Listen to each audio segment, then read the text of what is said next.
Hey everyone, welcome back to another episode of Even Tacos Fall Apart. I'm MommaFoxFire, and today we're diving into a conversation about ADHD, ASD, and how habit stacking can help manage the daily grind when our brains don't always cooperate the way we would like for them to. Living with ADHD and Autism Spectrum Disorder isn't easy. It's not just about being a little distracted or having quirks. These are real, impactful conditions that shape how we experience the world, how we interact with others, and how we get through our day-to-day lives. Whether you've been diagnosed with one or both of these, or you know someone who has, you know it can be a struggle. It can feel like a constant battle just to get basic tasks done, to keep up with responsibilities, or even to manage relationships without feeling like you're always missing something or letting someone down. Today, I'm talking with Jeremy Nagel. Jeremy is a software developer, entrepreneur, and all-around awesome human who's been navigating life with both ADHD and ASD. He's someone who's taken these challenges head-on and found some really practical, no-nonsense strategies that make life work for him. One of the big things we're going to talk about is habit stacking, a tool that's been a game changer for Jeremy. If you're not familiar with habit stacking, don't worry, we're going to break it down through this conversation. It's about building small, manageable habits into your routine in a way that makes them stick. For someone with ADHD or ASD, where routines and structures can either be lifesavers or impossible to maintain, habit stacking can really be a lifeline. Jeremy's going to share how he has used these habits to overcome some of the everyday hurdles that come with these conditions. From staying organized to managing time to just keeping his head above water when life gets chaotic. This episode is not about sugarcoating things or pretending there's a magic fix. We're talking about real life strategies that work for real people who face real challenges every day. Whether you're here because you're dealing with this yourself, or you're supporting someone who is, or maybe you're just curious to learn more, I hope you find something in this conversation that's for you. It's honest, it's gritty, and most importantly, it's full of insights you can actually put to use. Before we get into the interview, I want to encourage you to really engage with this episode. Think about how these strategies could apply to your own life as you listen, or how you can support someone who's going through something similar. And if something resonates with you, if you have your own experiences to share, or if you just want to connect, I would love to hear from you. Reach out on social media or drop a comment wherever you're listening from today. All right, that's enough from me for now. Let's jump into my conversation with Jeremy Nagel on ADHD, ASD, and the power of habit stacking. Trust me, you're going to want to stick around for this one. When I switch scenes, the little bubbly sound that I always have is not working. But hello, welcome back to another Mental Health Monday. I am super excited for our conversation tonight. I think this is going to be a really good one. Thank you, Bite. Thank you, Autumn. Y'all were here right on time, early, already chatting. I love to see it. That's awesome. You heard a sound with that transition. Okay, well, maybe legitimately it's just me that can't hear it. That's entirely possible. But regardless, I'm glad you're here. I'm glad that you are already chatting and everything. I'm going to open up this question queue and we're going to roll right into it. Our topic tonight is ADHD, ASD, and habit stacking. And I'm super excited to be speaking with Jeremy Nagel. And I'm going to tell you a little bit about him. But first of all, Jeremy, thank you so much for agreeing to join us and for being here tonight. It's a pleasure. Yeah. So Jeremy is a neurospicy software developer turned startup founder who is slightly obsessed with habits. He likes to start each day with a 2-hour morning routine and sometimes surprise his colleagues by riding his elliptical trainer during meetings to keep the energy high. He sold his startup Smooth Messenger to Message Media in 2022 and now works at Message Media as a product manager. His new startup, Focus Bear, is a productivity and work-life balance app for people with ADHD. While he's not working on startups, he enjoys cross-country skiing, trail running, and cycling with his wife. So I have quite a few links for you for socials if y'all are looking to connect with Jeremy, and I'm going to load him in, I think, in 2 groups here. So feel free to reach out, say hi, all that good stuff. But Jeremy, again, thank you so much for joining. Really appreciate you. Yeah. Looking forward to answering all the questions. Yeah. So we've got a couple of comments already saying, I love the mug, love the orange on the mug, which is great. And then Autumn would like to know, do you prefer person first or identity first terminology? Thank you for that. I prefer identity first. So I feel like my autism and my ADHD is part of me, not something that will ever be separated. So I prefer to refer to myself as an ADHDer or neurospicy or an autistic person. Yeah, that's a great question. Like, I love the asking. Speaking of questions, if y'all do have questions, as Autumn just illustrated, you can pop them into the question queue, or just put them into chat, and I'll make sure to add those in, and we'll get them kind of rolling. So if you have any questions about Jeremy, about his work, or about the topic tonight we're going to be talking about, go ahead and feel free to pop those into the chat, and we'll make sure to address them. And Autumn says same, with a big red heart after it. So there you go. Appreciate you popping that question in, Autumn. Now we're gonna kind of get into it. Normally I would say, like, when you don't do all the things that you normally do, what do you enjoy doing? But you already answered that in your bio. So how did you first become interested in software development, and what do you love about it and what do you hate about it? I first got interested in it because I was playing a game called RuneScape. It's one of those MMORPGs, and it's one that involves significant grinding, where, for example, in order to mine metal to make a sword, you have to repeatedly click on the rock, and my fingers were getting sore and I wasn't leveling up as fast as I wanted to. So I started looking around for ways to reduce the grind.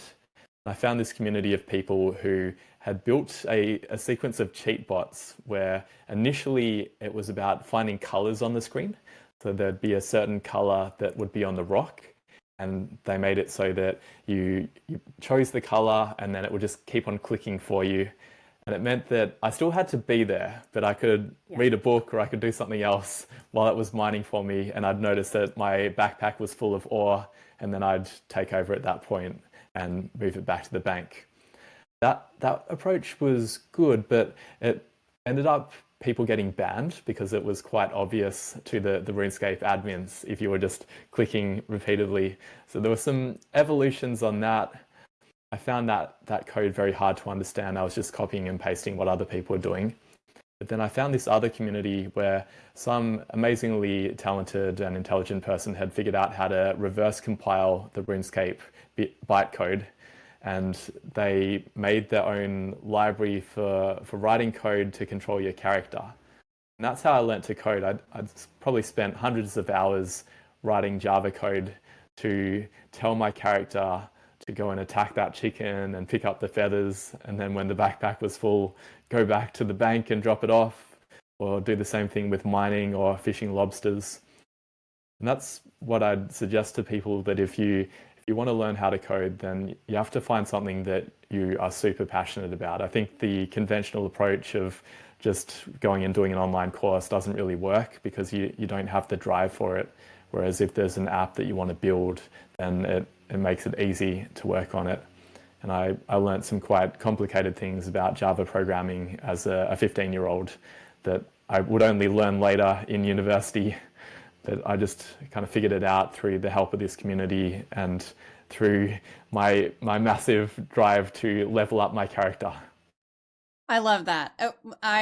So RuneScape was one of my very first games that I played when I was, well, it's not one of the first games I played. It's one of the first games that I played obsessively. Because there were plenty of games before that, but it's the one that I was like, I loved getting on and logging on and like talking to people. I was more about the social aspect of it than necessarily getting levels.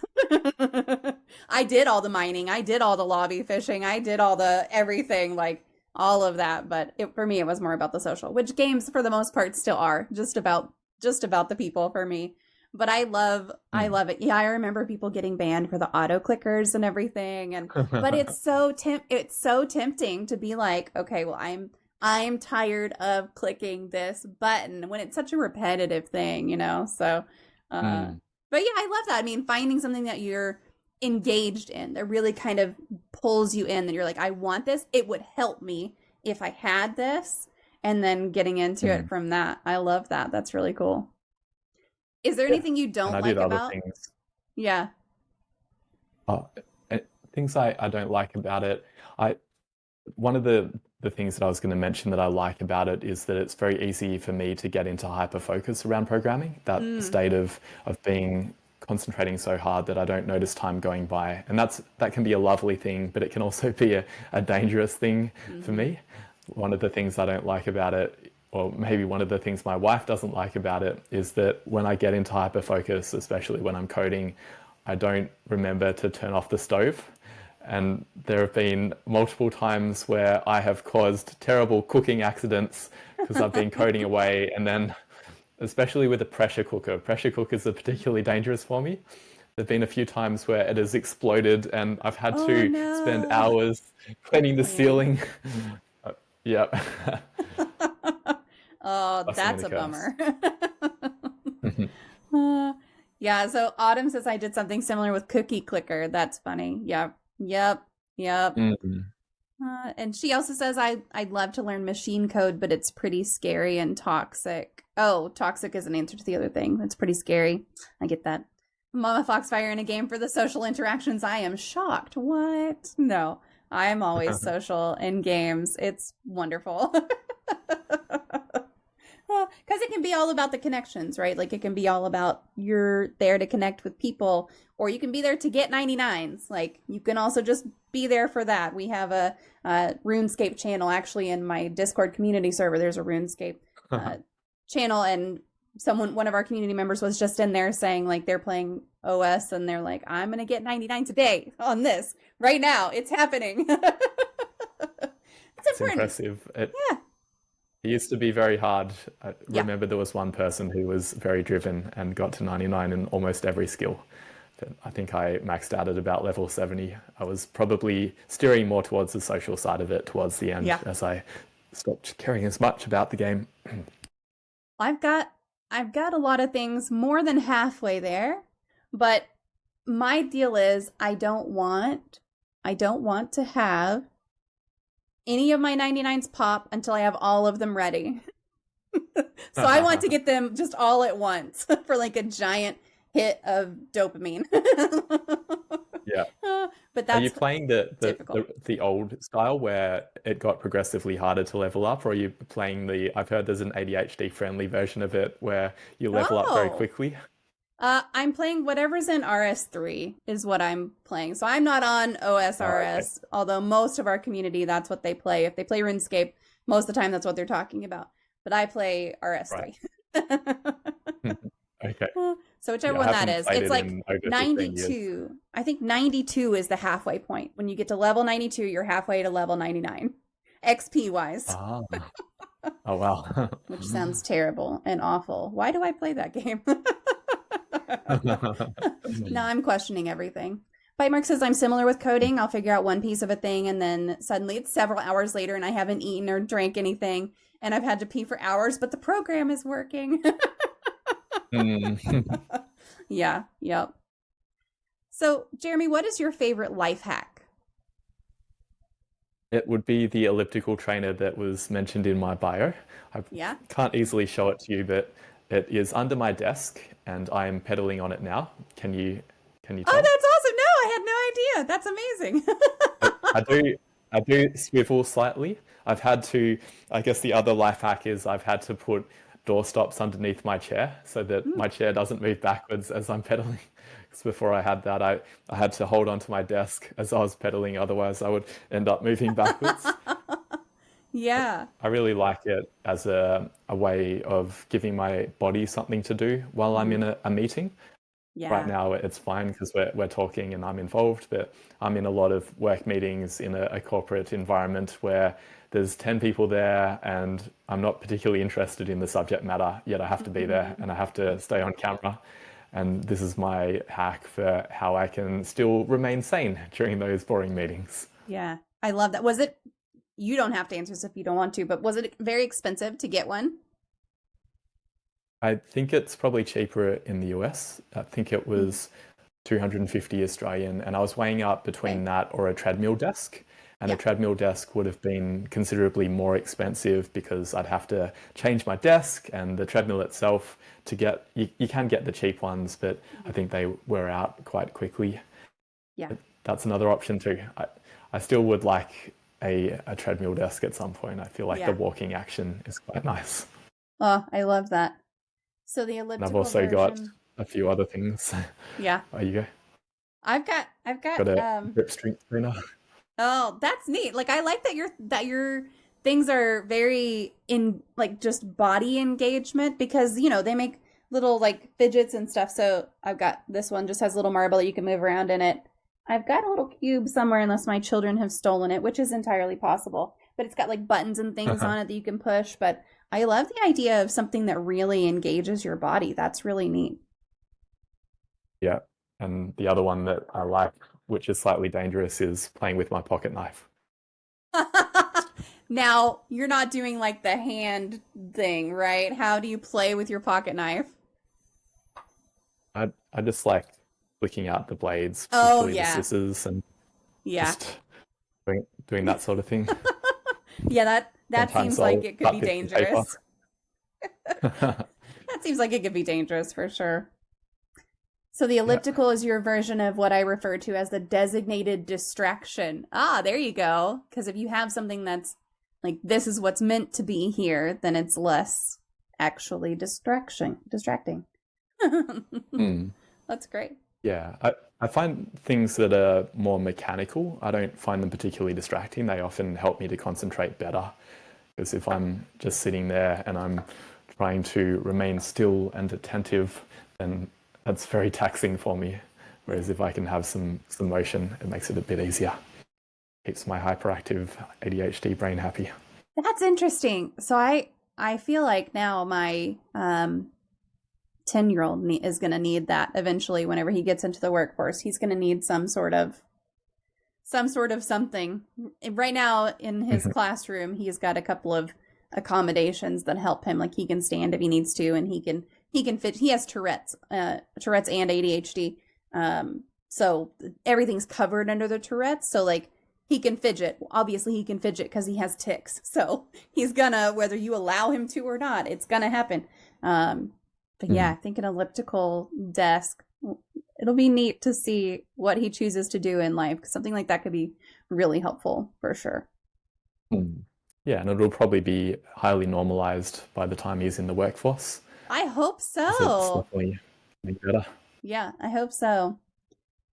Bitemark says, it took me a long time to figure out that's what I was doing in school when I learned string games and origami and a bunch of other little activities that I could do by memory. Yeah, you are. You're just providing yourself with that outlet, that thing to do, that dedicated thing to do, to say like, this is allowed, it's not disruptive to other people, and it's going to help me focus on the things around me. That's great. Bitemark has another question in the queue. She would like to know, what is your favorite poem? My favorite poem is one that we read out at my wedding ceremony. It's by Ogden Nash. It goes, to keep your marriage brimming with love in the loving cup. Whenever you're wrong, admit it. Whenever you're right, shut up. Whenever you're right, shut up. I love it. That's amazing. It was really fun at the wedding because I had my brother and his partner read it, and my brother read the first part, and then my sister-in-law read the shut up at the end. Oh, that is cute. That is super cute. That's wonderful. I like that. Well, here's a link to that quote if anyone wants to go and grab it. You're welcome. It's a nice short one too, so that's good. You're welcome to go grab it if you would like to, and use it at will, I suppose, you know? Hoping I can focus in on this stream. Tib, you do what you need to do. Absolutely. All right, so we talked about this a little bit ahead of time, but do you have a true crime story that fascinates you? I'm a big scaredy cat. I really don't cope well with horror or thrillers or anything like that. It goes back to probably when I was maybe 6 years old and I was at after school care and they played Edward Scissorhands, which is probably not a tremendously scary movie, but I had nightmares for weeks and my mum had to talk to the school and say maybe you shouldn't allow grade 1 kids to watch that type of film in the future.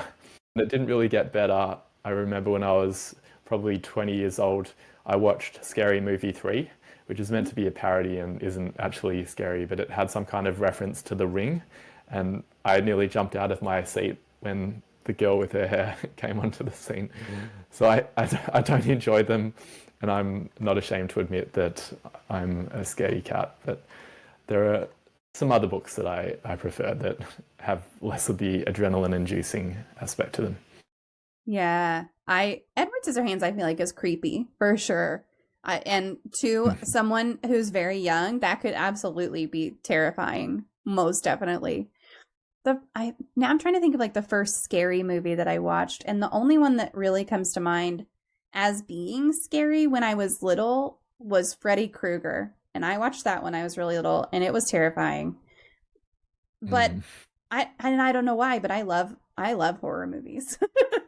I think they're great. I want to sit in the complete dark and watch the scariest thing I can possibly find. It's great. Oh, wow. Now you said there On were your other own? Oh yeah, absolutely. Oh, oh my. I think it's like the adrenaline. It's kind of nice. You said that there are other books and everything. So do you have a favorite book that you feel like other people should take the time to read? One that I've enjoyed recently has been The Ministry for the Future by Kim Stanley Robinson. Yeah. It's a sci-fi book and it sort of aligns to what we were talking about before the show started. It's about the effect of climate change, and it opens with this scene where there's a massive heat wave and tens of thousands of people die. And then there's some interesting elements of environmental terrorism, of shooting down private jets and things like that I enjoyed. It's quite a fun book, which is because Kim Stanley Robinson, I think he has a science background in some way. It's quite truthful in some ways. All of his books, there's recognition that they're not fanciful necessarily, that they're actually quite plausible. And I enjoyed that aspect of it. But I'm on a fiction fast at the moment. I've been avoiding reading any novels or watching movies or TV shows or social media, anything like that. I'm trying to just be a bit more present in the moment. And because in the past, books were something that I really used to escape from the current situation. And I think that's valid, but I took it a bit too far. When I was a kid, I'd read 30 books per week, for example. I really got immersed in it. And I think there's a lot of value in it, and I've had a lot of positive experiences from reading, but I'm trying to limit it now. Yeah. Do you do that on a regular basis? Just kind of go for periods where you're like, I'm on a fiction fast. I think that's interesting to think about. But is this the first time you've done that, or is this a regular thing? It's the first intentional way I've done it, and I'm doing it with a group of other people, so it's helpful having the support around it. But in the past, I had a bit of a philosophical dislike of anything that didn't seem useful. I went through a very utilitarian phase where I didn't like poetry, I didn't like fiction, and I probably didn't read fiction for about maybe 10 years. And I got back into it maybe 4 years ago, and I really enjoyed reading some sci-fi and some fantasy again. And I'm trying it out, especially the other thing that I'm avoiding is the news as well, because that really isn't great for me, absorbing content that tends to inflame my emotions, things that I can't do anything about. Yeah. I've felt better as a result of that. That's one of the things that people would talk about during all the lockdowns and everything, was just like, if you're feeling really bad about how things are in the world, like if it's making you feel completely shitty, stop checking the news. Like, you need to know what's going on. generally, but stop checking it every few minutes. Like, you don't need to know that much. It's a lot. There's a lot. So, yeah. Absolutely. I don't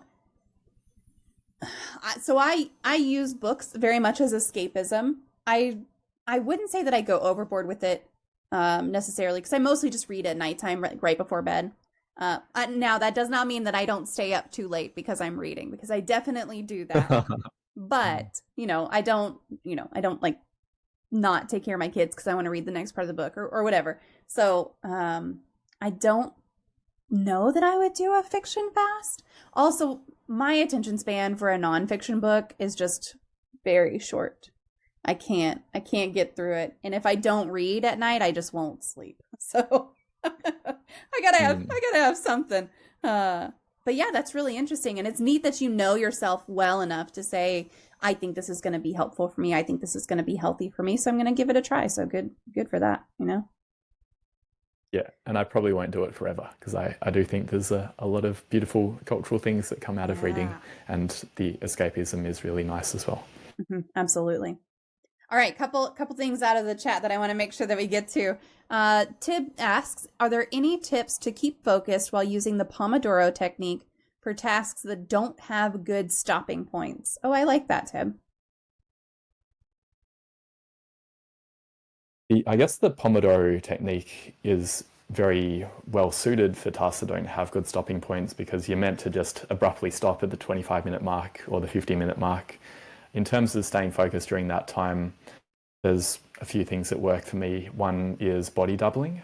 So using a tool like FocusMate, where you go on there and you tell someone else, I'm going to be focusing on this for the next 25 minutes. And even better than that is if you can actually be working side by side on the same issue. I do that with my colleagues sometimes, that we'll do pair programming, where we're both looking at the same screen and we're solving the same challenge. It can be a great way to get unstuck. And then the other thing that helps me personally is limiting distractions in a quite strong way. I mentioned the news as a problem. That was a big way that I torpedoed my productivity in the past, that I'd be working on a project, and then I'd have this urge to find out what was happening in the news or on Twitter, anything like that. And that context switching has a really dire effect on my ability to concentrate. So I built software around it, but there's a bunch of different tools that can help to limit access to distractions during that time. Yeah. Oh, you go. No, go ahead. The other thing would be, I think it's not just about during the Pomodoro block, but using the breaks in an intentional way. Because when I first learned about the Pomodoro technique, I'd do 25 minutes of focused work, and then I'd go check my emails, and then I'd try and start another block, but my attention has been grabbed by what was in my inbox. And now what I aim to do is actually leave my computer, go for a walk, or go get a drink of water, something away to allow my brain to reset. And it's much easier to do a successful second Pomodoro block if I do it that way. That's a really good point too, because it's real easy to say like, okay, well, I'm going to save up and only check social media or check my email on the breaks between the official tasks, right? But then if you're trying to go back to a task and then you're like, oh, shit, I really need to answer that email that I just saw that I shouldn't have checked. And for me, it's like, once it's marked as read, I won't look at it again unless I take care of it. So that's a personal one, but yeah, that's really tough. And then Tib also says, I tend to play games on my breaks and I come back and I'm in a whole nother mindset. Yeah, so it sounds like just being that really super intentional about what you're doing on the breaks.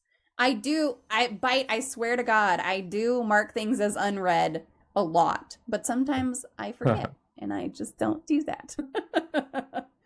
But I also, so like throughout my workday, I'll close Outlook completely, like not just minimize it, I'll close it so that I don't get the pop-ups and stuff. So then whenever I do open my inbox, it's like, okay, I've opened my inbox because I want to get through some emails.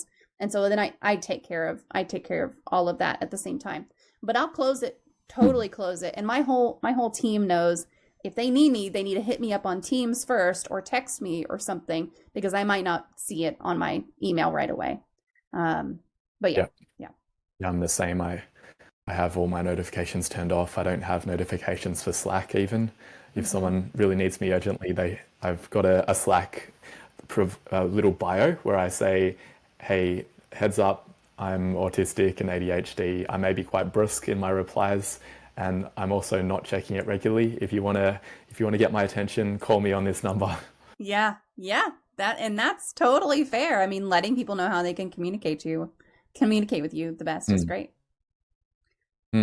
Autumn says, I'm struggling between trying to remain informed. Oh, this is about the news, about various things going on in the world and being unable to do anything but wallow in the horrible state of the world. Yeah.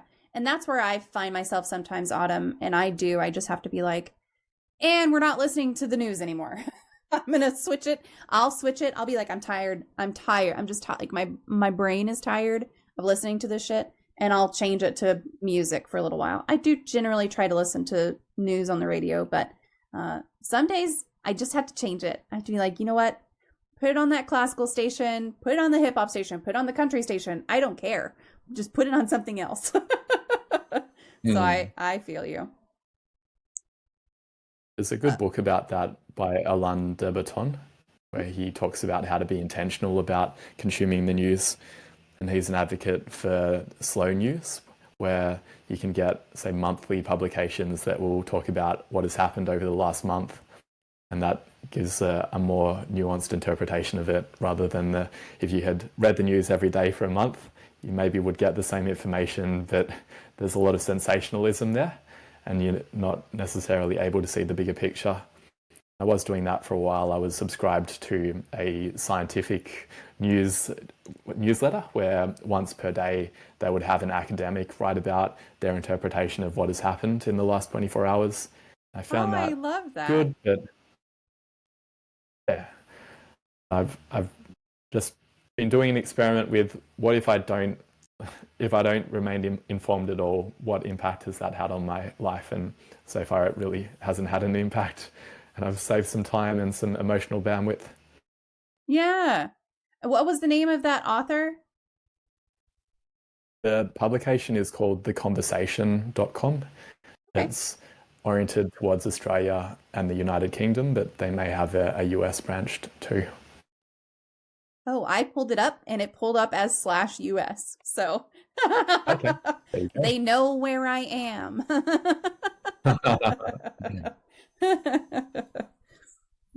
That's great. Yeah. Oh, this is a good. I hate having to use flowery language in an IM. Got things to do. Also despise the expectation that an IM means you have to instantly respond. Yeah.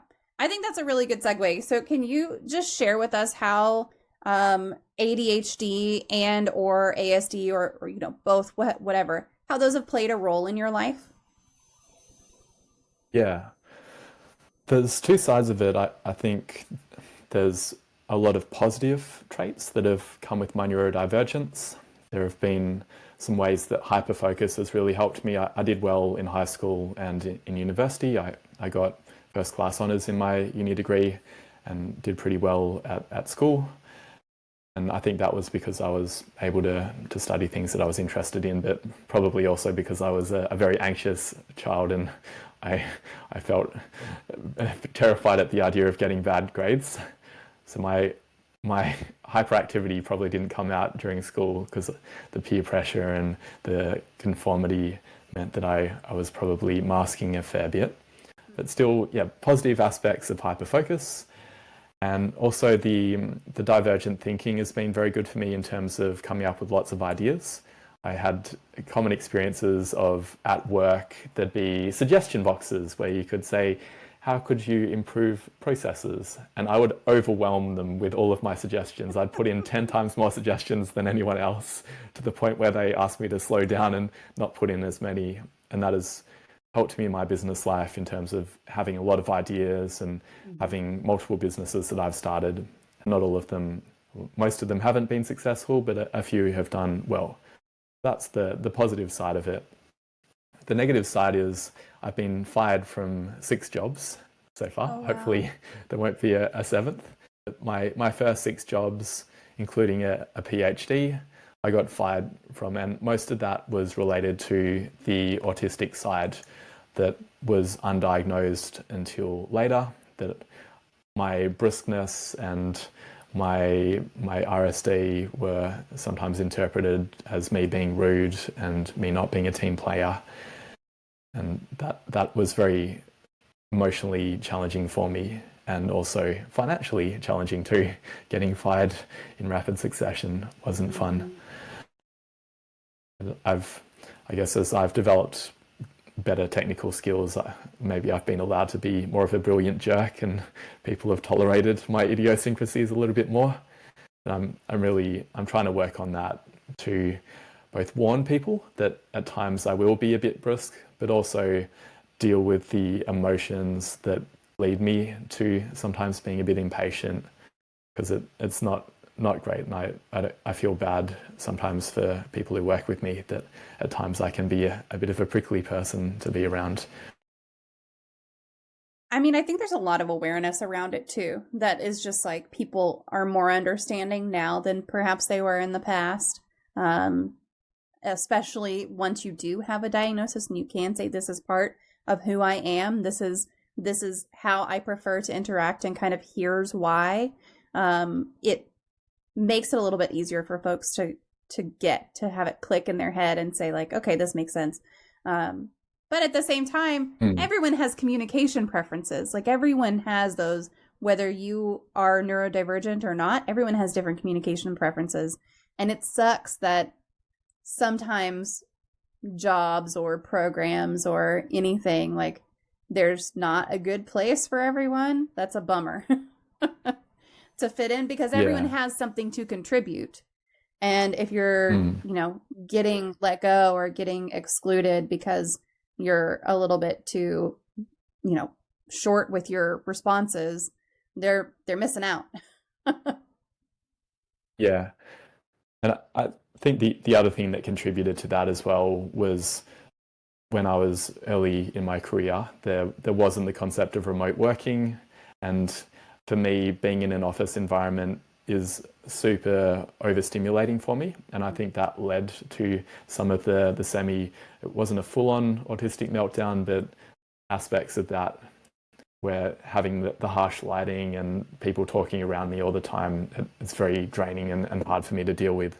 So it's been way better since the pandemic, where I haven't been into the office probably for the last 2 months. And prior to that, in my current role, I've probably gone into the office a grand total of 10 times over 2 years. And that is magnificent for me. It probably doesn't work well for everyone.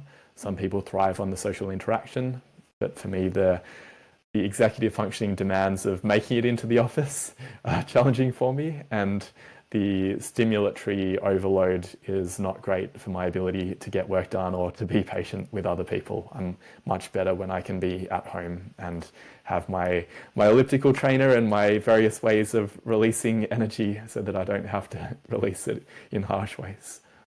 Yeah, I mean, would you try to drag, if you had to go into the office, would you try to like have an elliptical something there also, or would you just be like, all right, y'all just gonna have to deal with it?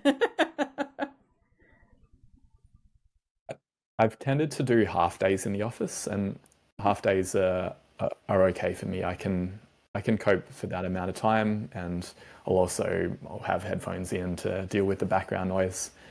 But beyond that, it starts getting hard for me. Yeah, we've had people on our team who really miss being in the office, and to the point where they're going into the office several times a week now. Like I work fully remote, even though I was traveling last week, even though I'm going to be traveling this week and will be in an office for both weeks. For the most part, I'm at home at my desk working. But we've got folks who really miss being in the office. And then we have folks who are like, I can't get anything done if you make me go into an office. So I think, whatever your working style is, and this goes back to what we were saying earlier, whatever your working style is, there needs to be a way to do what suits each person best, within, and because you're going to get better work out of people that way also. Like I know that one of our team members, if she hasn't been into the office in a week, she's going to be really frazzled for any calls that you get on with her. If I have another coworker who, if he goes into the office, if he had to go into the office this week at all, he's going to be really frazzled whenever I'm talking to him. So, yeah, just everybody's got their own preferences and everything. And Bitemark says, I'm not, as far as I know, autistic, but I also have trouble with tone. And generally speaking, I'm at work to work, not to talk about your weekend or your kids or whatever. Give me the info I need and then go away and let me work. That's very you, very you, Bitemark, for sure. And then Tib says, I don't think it's an uncommon thing for engineers to be direct, been on the receiving end of it for years, and I have come to actually like it at times. Remote work improved my life immensely. Yeah. Like I said, everybody's got different preferences for communication. Like, that is a global thing, no matter what your diagnosis is, no matter what or your non-diagnosis. Maybe you don't have a diagnosis, and maybe you should, maybe you shouldn't. Who knows? Whatever. Everyone's got communication preferences. Like, that is a blanket.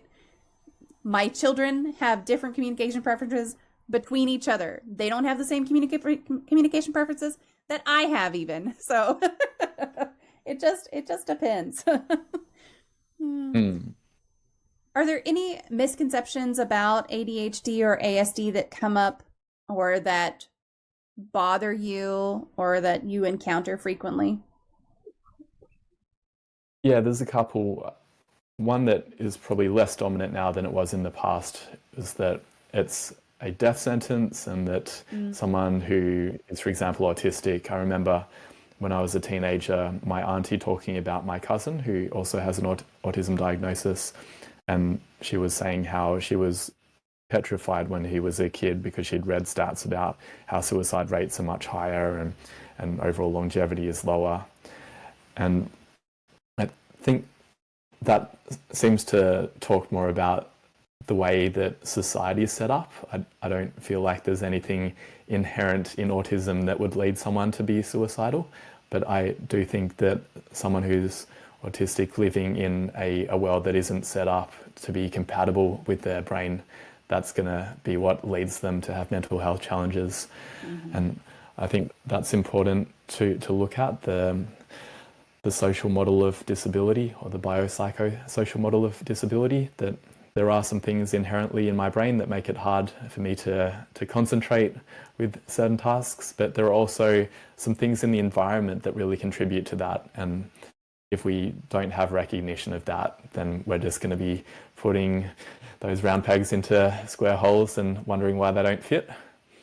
It does feel like that's getting better, that there's a lot more awareness now of the value of neurodiversity. I feel that another misconception is that sometimes it goes too far, and that people talk about ADHD superpowers and autistic superpowers, and that I definitely do feel that I have strengths, but they're not, I wouldn't consider myself to be superhuman, or that every autistic software developer is going to be a 10x developer or anything like that, that there are certainly weaknesses that come with it, and we need support to balance it out both ways. And then one that has been coming up a bit in Australia recently is a view that especially ADHD and autism are being overdiagnosed. In Australia, we have this government program called the National Disability Insurance Scheme, where families of young children can now get funding to help their kids to get occupational therapy and other supports. And it's been a real game changer for families who previously would have had to privately fund that. But there's concerns about the sustainability of that people are concerned that the diagnostic bar is too low, and that people with level 1 autism like me, maybe we shouldn't be getting support. And I don't know enough about that topic to really comment on it. But one thing that I think is a myth is that it's rapidly going up, and that in the past it wasn't there. I think what the research indicates is that it wasn't there because there were stereotypes about how it showed up, especially that, for example, ADHD was only present in boys, and the same for autism. And one of the papers I saw recently was arguing that the reason that ADHD rates have doubled in women, that ADHD rates have doubled in adults in the last 2 years has been because women are now being diagnosed in the same rates that men are. And that's because the criteria have changed to pick up on the different ways that ADHD presents in women. And I think that's really important that we see it in context, that it's not that people are getting diagnosed to abuse the system. It's because they're getting diagnosed because they now can and because there's more awareness of it. Yeah. I mean, I feel like... Final one... go ahead. The final misconception would be that these conditions are separate. And I thought you talked about it earlier with your son having Tourette's and ADHD, and that it's very common to have a comorbidity, and important to be aware of how they might interplay. Yeah, that's something that I work with his neurologist on a lot, actually, because there's still quite a stigma against ADHD in schools here, at least here. I'm sure elsewhere as well, but at least in the US, there's a huge stigma. Oh, this kid has ADHD, therefore they've got the label, and they're the problem. They're a problem now. So because he also has Tourette's and he's got both of these things, his neurologist felt strongly. He was like, I'm not even going to write down that he has ADHD. So he actually does not have an official diagnosis of ADHD. But the reason that he did it that way was because of that, because we could cover all of his accommodations that he was going to need for ADHD under a diagnosis of Tourette syndrome. And so he's got Tourette syndrome, so he requires all of these things of, like we were talking about earlier, I can get up and fidget, I can stand up at my desk, I can have a little more time on tests if I need to, all these different things that you would also get for an ADHD accommodation. And it's like, we're going to just focus it down on that, and everything else is going to take care of itself. If there becomes a problem that's more related to ADHD that we can't cover under Tourette's, then we'll move into that direction if we need to. But so far, it's like we've covered it under that only because there is such a stigma against kids having that diagnosis in schools, and they want you to medicate ADHD. And it's like, if I have to medicate my child, the only medication that works for Tourette's is I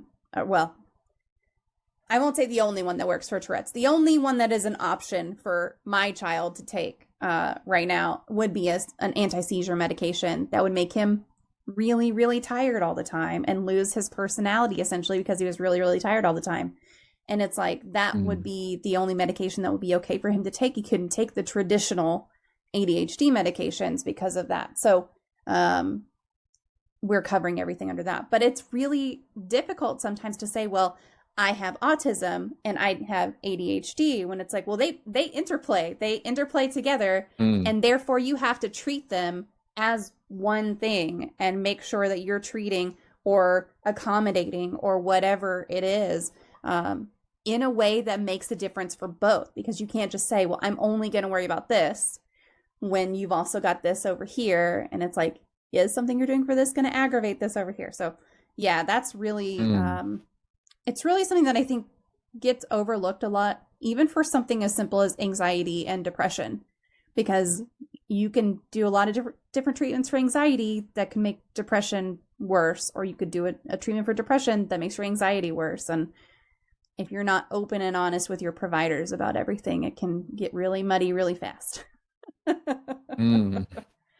Yeah. And it's also very individual as well, that what works for one person with anxiety and depression might not work for another one. And the same with autism and ADHD, that not every ADHD is the same. Not every autistic person is the same. Yeah. And I do want to touch on just very quickly what you were talking about earlier with the increase in diagnosis, because we've talked about that a couple times recently with a couple of different topics.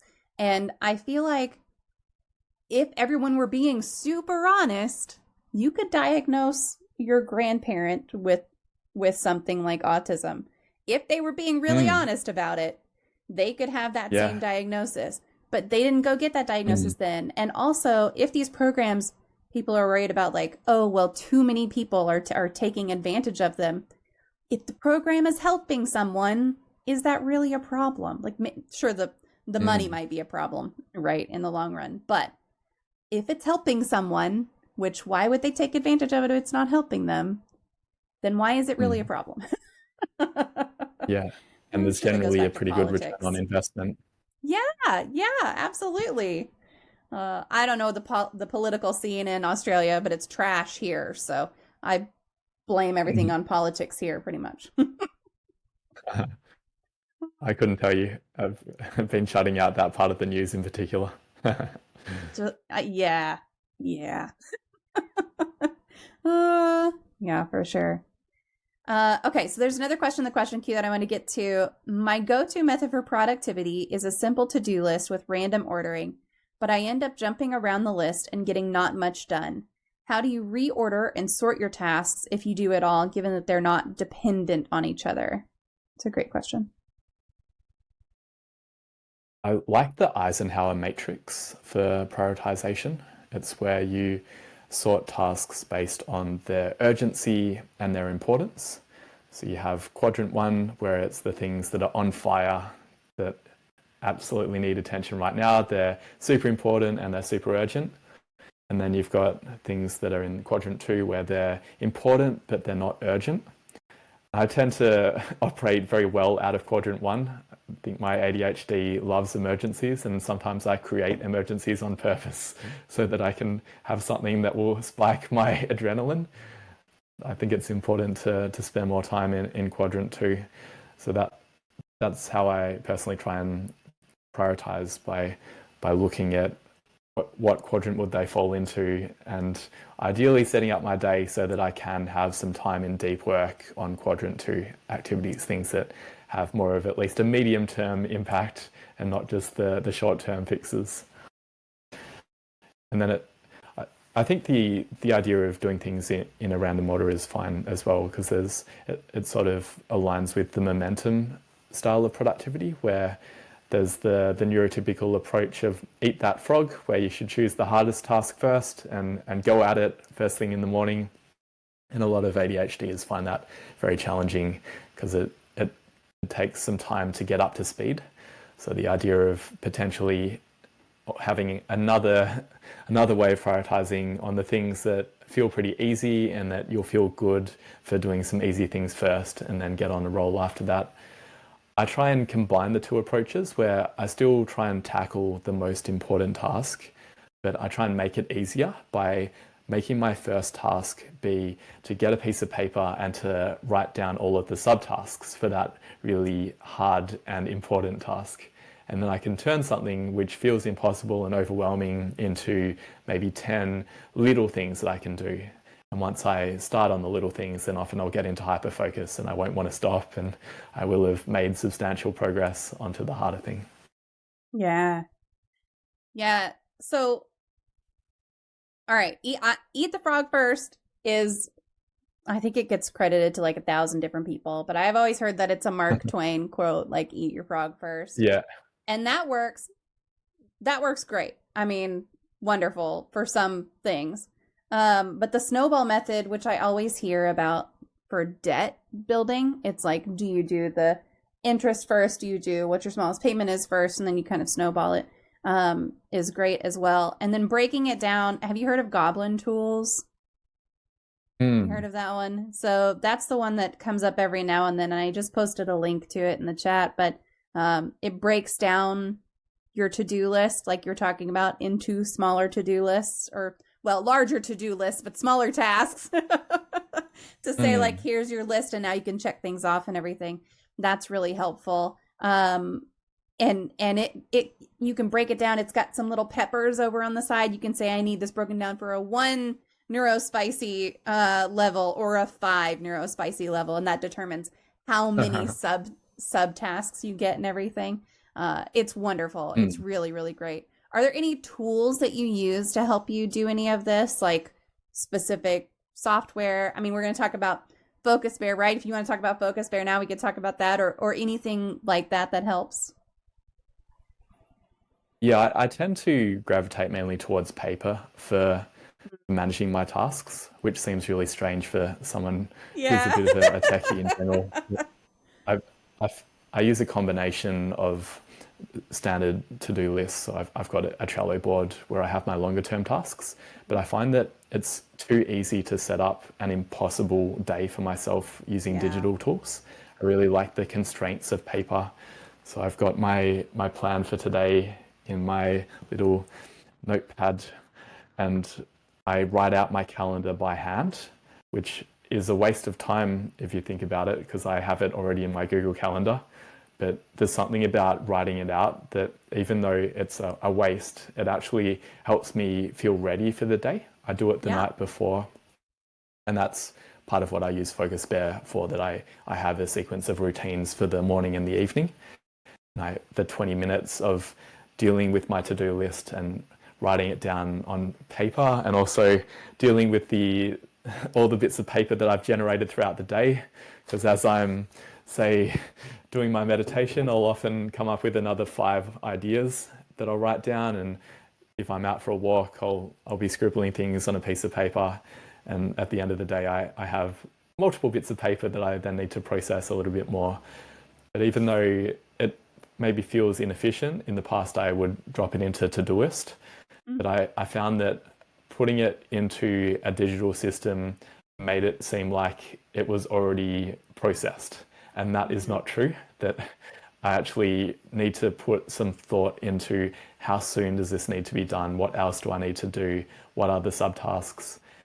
And I have played with Goblin tools. I personally feel that my context is too unique for an AI system that doesn't know me to be able to do well. There are some basic things around, like doing the laundry, where maybe it can give some ideas, but I find I'm generally capable of coming up with the subtasks on my own. If I have, as part of my morning routine, to look at my to-do list and spend 5 minutes with another piece of paper and write out the steps for the things that don't feel obvious and that have a bit of more weight to them.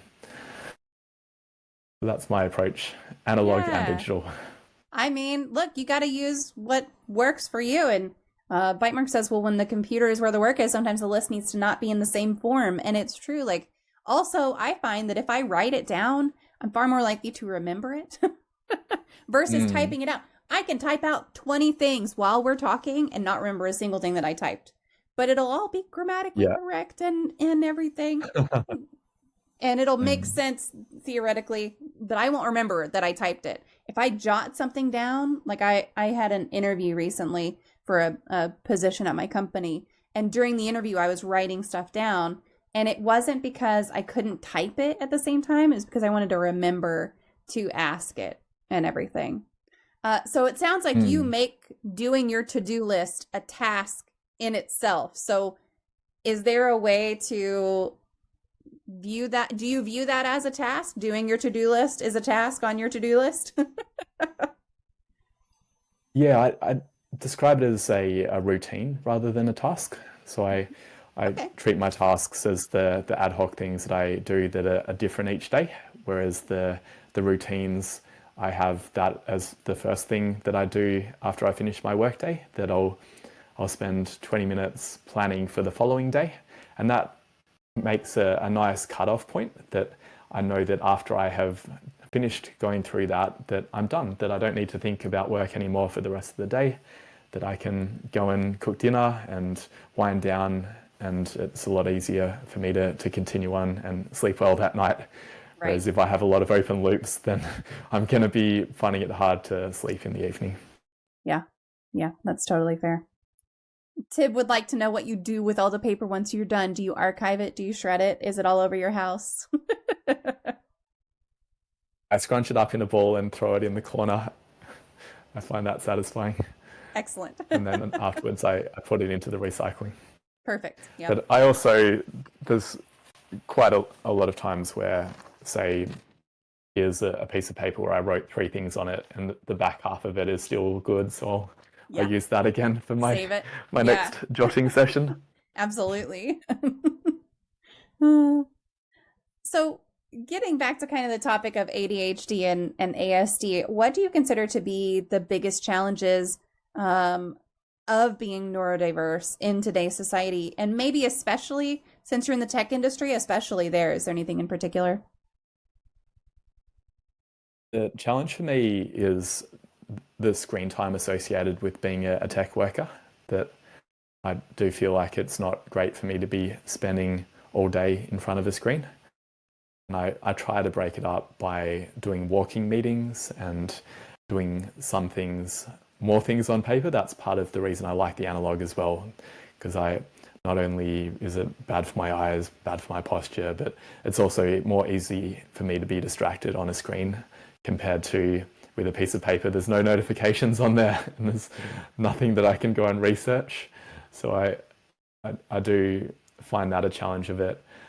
The rewards I find are that because my work is on a computer, I can work from anywhere. And I think we've touched on that earlier about some people liking that, some people not liking it. I really like it. I also like the overall flexibility. I remember early in my career being in an office and having breaks at certain times. My first job was in a supermarket. That was awful for me. I need more breaks than other people, and I need to be able to walk around and things like that. So I love that I can go for a break and no one's watching, and I don't have to feel bad about it. If I'm getting my tasks done, that's the thing that matters. Yeah. Remote work is the way. It's wonderful. I know plenty of people really crave that being in person, but as long as I'm talking to people throughout the day, which I do, it's my job. I talk to people all day. It's basically, my kids will tell you, if you ask my kids what's my job, they'll say to be in meetings and to write emails. Sounds like my job too. Fairly accurate, quite honestly. Yeah, I think that's the way. I want to design a to-do list, recycling can, hoop for post-it note, 3-pointers. That is great to put it, make it, design it, get it done. Absolutely. I support you. I would buy that. That would make it really satisfying. Absolutely. So what advice would you give to other neurodiverse individuals who are considering either entrepreneurship or looking at getting into the tech industry, or maybe if they're in the early stages of developing their own startups? I just thought of another one in addition to the other ones that I had there, which is be prepared for meetings. Because I think my experience has been that as I have gone up the chain a little bit from an individual contributor to now I'm a product manager in my day job, and I manage people in my various businesses. And that was something that I didn't like in the past, that I found it really hard to have calls with people, and I did most things via chat and email, and I'm realizing calls are probably better for other people. So I'm having to learn to do that, and that has been something which is uncomfortable, but I think it has made a big difference in terms of creating a culture where people feel like I care about them and that we collaborate better. So that would be a piece of advice for people who are maybe autistic like me and find it hard to have that amount of social interaction, that it's hard, but it's also important. In terms of startups, I think the number one thing for me is avoiding credit card debt. My first startup, my ADHD got me into the startup in that I had this nice idea. The idea seems really wacky in retrospect. It was to build a carpooling website for runners. So I used to like doing fun runs and marathons, and I didn't have a car, and it was really hard for me to get there because public transport typically didn't run at that time. And so I spent probably $10,000 hiring developers to help me and doing the marketing of building an app and a website when there wasn't really a good business model behind it and there wasn't a clear business plan.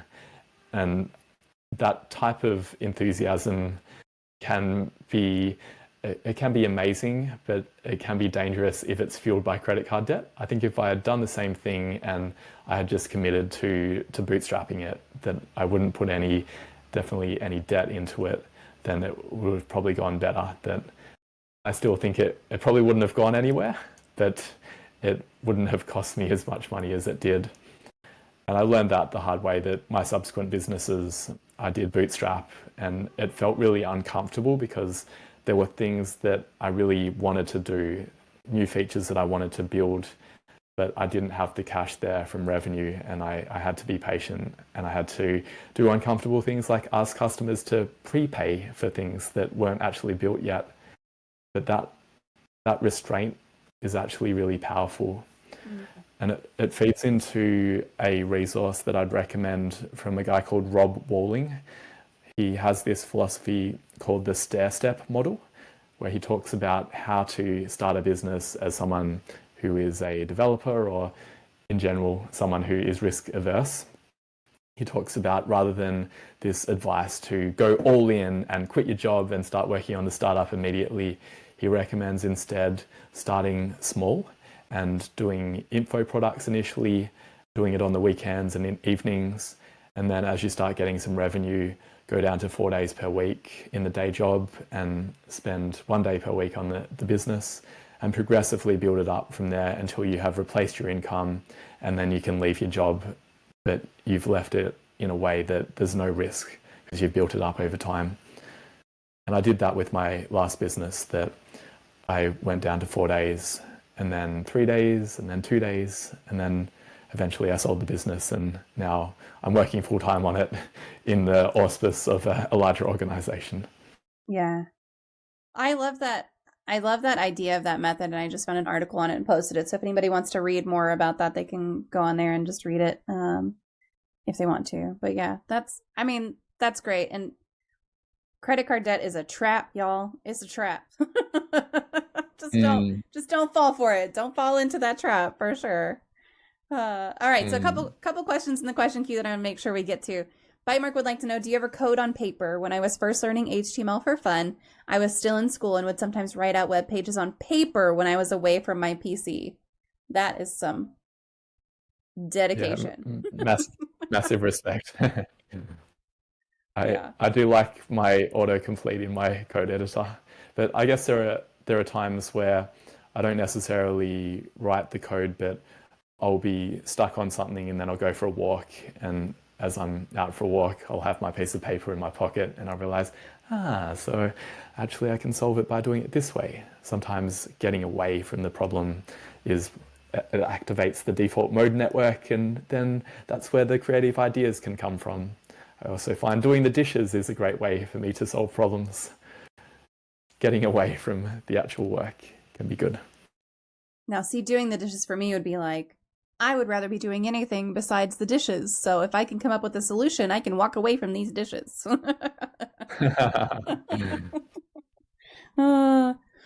Yeah, I can't imagine. Oh, see, Tib, I don't mind doing laundry. Laundry's fine. Dirty dishes, I don't like dirty dishes. No, absolutely not. I'd rather do anything besides touch all the dishes and put them in the dishwasher. I don't want to do that.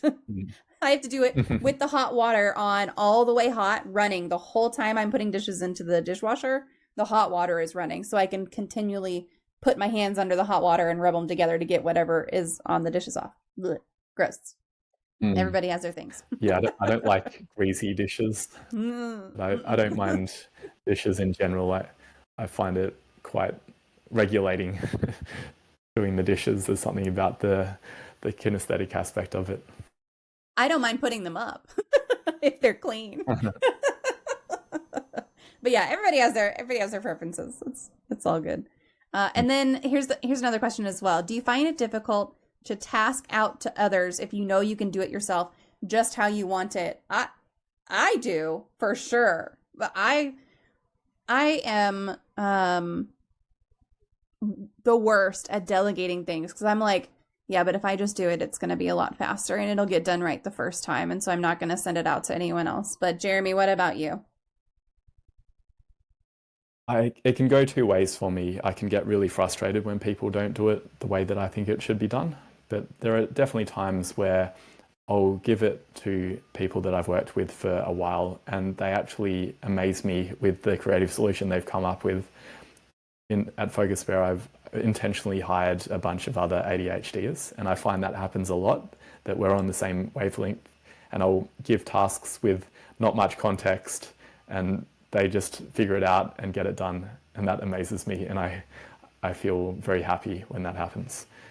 Other people, I have to almost spend more time explaining it than it would take me to do it myself, and I can find that frustrating. But I'm also aware that there's, I think it's maybe the 23x rule, that when you are onboarding someone and giving them tasks, it will take 23 times longer to delegate than it will to do it yourself the first time, but it gets better as they understand how to do it, and over time the delegation cost is paid. But it has to be the right person. Yeah, it definitely has to be the right person, for sure. So how can someone who doesn't have ADHD or ASD be a supportive friend or family member to someone who does? What could people do a little better these days? I went to a talk at an ADHD conference by a psychiatrist, and his main message was, if you're the parent of a neurodivergent child, then investigate your own potential neurodivergence, because it's so heritable. So that might be part of it, that if you have a family member who's neurodivergent, there's a chance that you may be too. And also, if you enjoy spending time with neurodivergent people, there may be a reason for that. I was doing marriage counselling with my wife recently, and the counsellor basically said that to my wife, that there's probably a reason why you put up with Jeremy when many other women broke up with him. I didn't just get fired from jobs, but got fired from relationships. So there might be something there, but that's not always the case. I think some other things that can be done would be to be really explicit about communication preferences. We talked about that earlier. I love the concept of a user manual for me, where you write out, this is how I like to work, and this is how I like to be in relationships. This is, for me, for example, I like doing the dishes, but I tend to batch them. And in the past, that drove my wife crazy, because I would have lunch and I would leave the bowls on the table, and then at 4:15 p.m. after I'm done with work, then I'd go and put them all into the dishwasher and deal with them then. But we've had to have a conversation about our different needs, that for her, she doesn't like it being there. So I've adapted now, that now I put them in the dishwasher immediately afterwards. And there are other little things like that, where if there's communication without assumptions, which is really hard to do, but try and figure out, why is someone doing it this way when it seems like they're intentionally irritating me, but they may not be. It might just be that that's the way that they operate and that's the way that works for them.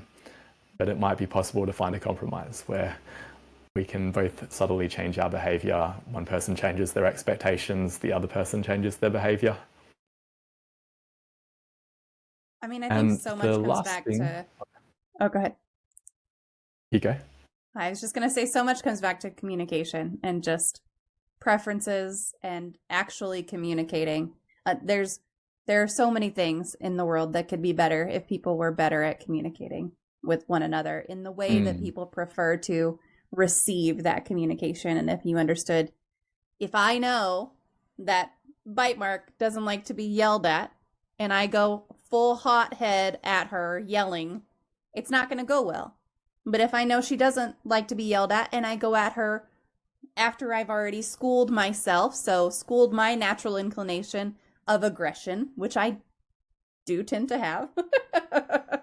So if I school that, because I know how someone else prefers to receive communication and information from me, then we both have a better experience. It's not just about the person who doesn't want to be communicated with in a certain way, or who doesn't handle being communicated in a certain way very well. You are also going to have a better outcome if you accommodate other people. We have a great, not test, but like, it's a quiz, essentially a very long, extensive quiz for color energies. And then you can know, like, I lead with red, That's not going to shock anyone here, I don't think. But the tagline for how to communicate with me at work, and they give you like, here's your preference at work, here's your preference at home. At work, my tagline is be brief, be bright, be gone. That's it. I want the facts and I want you to get out of my way. And then at home, I'm a little more on the like, okay, give me all the details, give me the process time, let me figure it out, and then we'll come up with something together. But at work, it's like, nope, tell me what I need to know, stop talking. That's it. But I think I'm the same. yeah. I had massive conflict with a colleague who was the opposite of red, and Yeah. I didn't enjoy our meetings. Yeah. The other thing I was going to say for supporting people is communication-wise, it can sometimes be hard to communicate it in words. My wife and I have developed a non-verbal communication system for when we're both feeling on the verge of meltdown. So we do a symbol like this, where it's sort of the timeout symbol, and also the Chinese symbol for I love you. Oh, she's Chinese. That's so cute. Yeah, and it's sort of, we do that and then we stop talking and we'll leave each other alone for some time, and then it tends to go better after that. Yeah. That's great. Like, that combination is great. Like, we need to hot pause. I still love you. But we need to put a pause on this. I do that with my, not the symbol, but I do that with my 10-year-old and my 17-year-old as well. I'll be like, I am having a bad day. I love you so much, but stop. And I still come off as fairly aggressive, I think, but I always put that in there, like, I love you, go away. I think they receive it okay, but I probably should check in with them and make sure that they understand. Maybe we need to implement something like the I love you part. That's really awesome. So, all right, we've talked around it, but now I want to get more directly into it. So what is habit stacking? It's a way of combining habits together, and I want to give some context that habit stacking, the term comes from Atomic Habits, that in the book he actually references another book which I really like and I think is actually better than Atomic Habits. It's called Tiny Habits by B.J. Fogg. And B.J. Fogg is a Stanford professor. He's written multiple books about habits and how to make technology that helps people to stick to their goals. And he talks about an example of push-up and pee, or pee and push-up, where he wanted to get stronger. And so he did habit chaining or habit stacking, where after he'd go to the toilet, he'd do one push-up. And I think that's important, the idea that it's not just habit stacking on its own in order to make it work, that I think for me, it has to be the tiny habit chaining approach, where I add another thing on, but it's very small to begin with. As an example of that, in 2022, I had lost my exercise habit. I was someone who, in my 20s and up to my 30s, I used to exercise a lot, potentially too much. Like some weeks I'd do 30 hours of exercise. But it's been something that I've toned down over the years, and too much. So I was building up a habit again this time, and I knew I didn't have enough time to go back to, say, a 2-hour run. So I started out with the approach of 5 minutes per day of exercise, which is almost pointless because by the time I'm out the door, I'm back again. But it's the idea that it's just about beginning the habit and getting consistency. So I started with 5 minutes, and then the next week I made it 6 minutes, and the week after that 7 minutes, and so on, to the point now where it's pretty easy for me to do half an hour per day, that it doesn't feel hard because I've gradually built it up over the time. And the same thing with meditation, that I started with 5 minutes and gradually added a little bit of time. Yeah.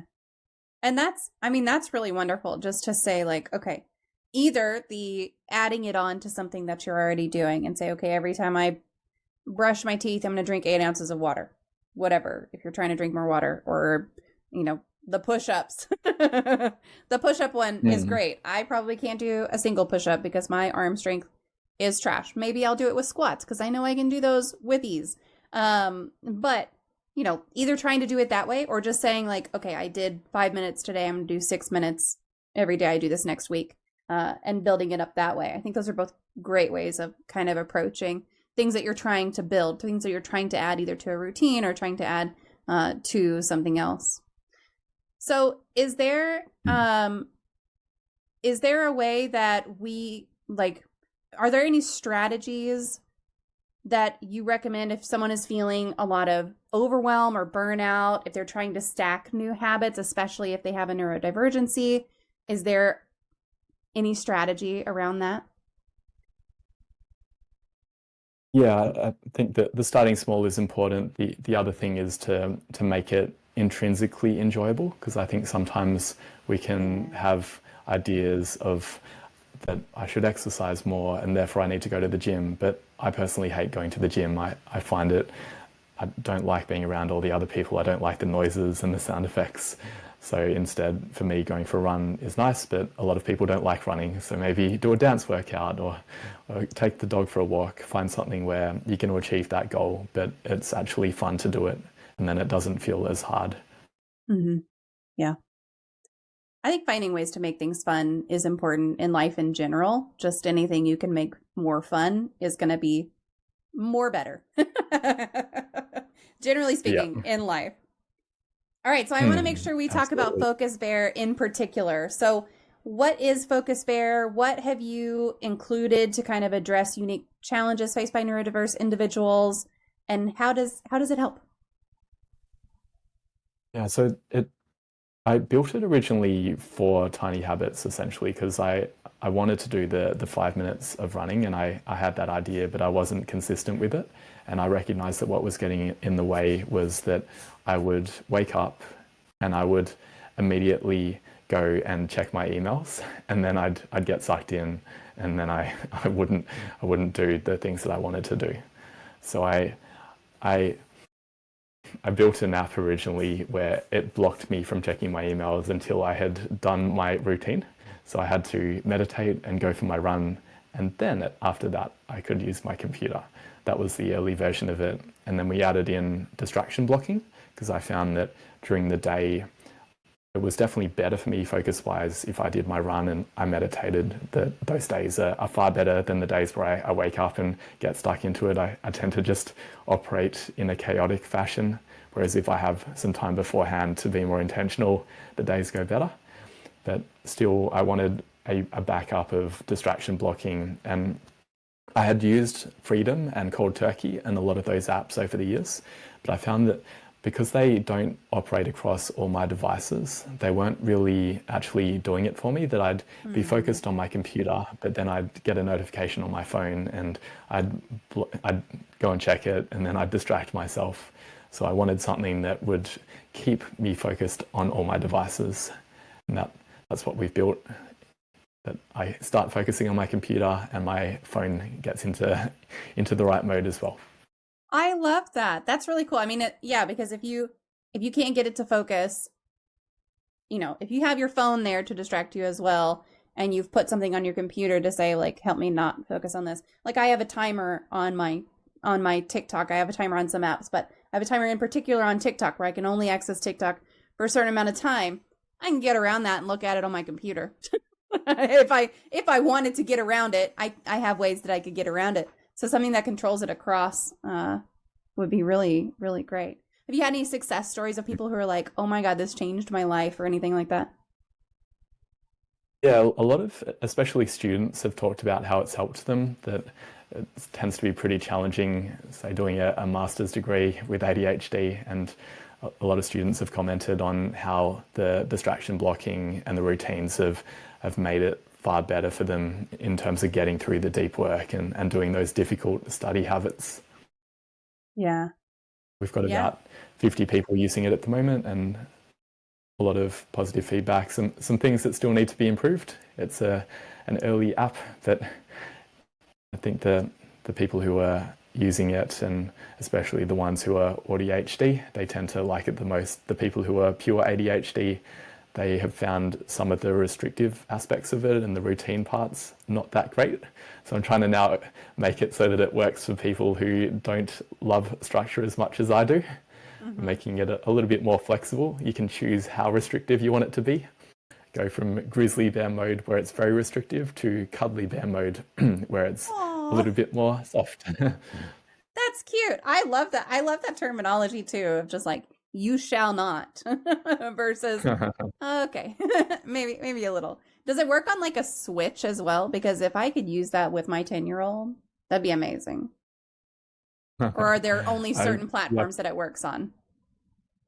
Yeah, it doesn't work on Nintendo Switches yet, I'm afraid. But I have heard that's a common challenge for parents trying to help their children to not spend the whole time on the Switch. Yes, yeah. Well, or just like my 10-year-old has to get all of his chores done before he gets on electronics. And so I can put his Switch up on the refrigerator or whatever, right? But yeah. Well, awesome. I appreciate you kind of just sharing what that's for and everything. All right. Tib says, does your team use Focus Bear internally, like for work habits? Or do they use something different? Yeah, no, we use a combination. We tend to use ClickUp for project management, but everyone's using Focus Bear to help them stay focused. And the other way I use it and the team use it is I have some habits in my morning routine which are work related. I do my meditation and my run, and then I have, for example, 10 minutes of writing my book, where it only allows me access to Google Docs, that I go in there and I spend 10 minutes working on that. And it's amazing how much I can achieve when I'm only in the doc and I'm not starting to write and then thinking, oh, I should research that, and going down a rabbit hole. Instead, I just leave a placeholder that I write QQQ as a placeholder for something that I'll go back and research later, but not during those 10 minutes. And my team will do similar things. For example, my team member who works on analytics has a habit where in the morning after he's walked the dog and done his exercise, he'll spend 30 minutes going through and looking at our analytics platform and trying to improve that. That's awesome. I wish we could keep talking about this forever, but I do know that you have some things you need to go and do. So I want to respect that time. I need to eat lunch because it's 3 p.m. now. Absolutely. Absolutely. So we're going to end on this one. If you could wave a magic wand, and let's see if my magic wand is working today. It is. If you could wave a magic wand and eliminate one common opinion, misconception, or theory surrounding mental illness, disabilities, or talking about mental health, what would you eliminate? We've talked a lot about neurodivergence. I'd also like to talk about eating disorders. I experienced eating disorders as a teenager and a 20-year-old, and that's something that I think doesn't get talked about very much in men. So I'd like to wave a magic wand and destigmatize it and allow men to talk about it a bit more, that it can be a problem. Exercise bulimia was my issue, and I think it's potentially more common than people realize. Yeah, absolutely. Well, thank you so much, Jeremy. This has been really, really lovely. I appreciate it so much. And if you ever want to come back and talk about eating disorders, we could do a whole interview on just that. And that's a wrap on today's episode of Even Tacos Fall Apart. I hope you found my conversation with Jeremy Nagel helpful. Talking about ADHD, ASD, and habit stacking is not just some abstract theory. It's real life for so many. Whether you're dealing with neurodiversity yourself or supporting someone who is, these challenges are part of our daily grind. But as Jeremy showed us today, they don't have to define us or hold us back. What really stood out to me in our conversation was how practical habit stacking can be. It's not about trying to overhaul your entire life overnight. It's about finding those small, manageable steps that work for you and then building on them. We all have those days where everything feels like too much, when just getting through the basics seems impossible. And that's where habit stacking comes in. It's a way to build routines that help you stay grounded, even when your brain feels like it's all over the place. Jeremy's approach to dealing with ADHD and ASD isn't about pretending it's easy or glossing over the tough stuff. It's about facing it head on and finding what works for you, whether that's using apps to keep on track or just being kind to yourself when things don't go as planned. It's a reminder that we all have different brains, different challenges, and that's okay. What matters is that we keep trying, keep experimenting, and keep moving forward, one small step at a time. If this episode resonated with you, or if you've got your own tips or experiences to share, I would love to hear from you. Let's keep this conversation going, whether it's about habit stacking, ADHD, ASD, or just how you manage life's ups and downs yourself. You can find me on social media. I am MommaFoxFire everywhere, or leave a comment where you're listening right now. And hey, if you enjoyed today's show, don't forget to hit that like button, subscribe, and leave a review. It really helps more people find the podcast. It's what helps get this podcast rated on all platforms, and it lets me know that these conversations are making a difference. Plus, I love hearing your feedback. It's what helps me keep bringing you the content that matters most. Thanks for hanging out with me today and for being a part of this community. Remember, even when things fall apart, we've got the tools, the support, and the strength to pick ourselves back up. You're not alone in this, and together we can keep finding ways to navigate the messy, beautiful chaos of life. Until next time, take care of yourselves and be kind to one another.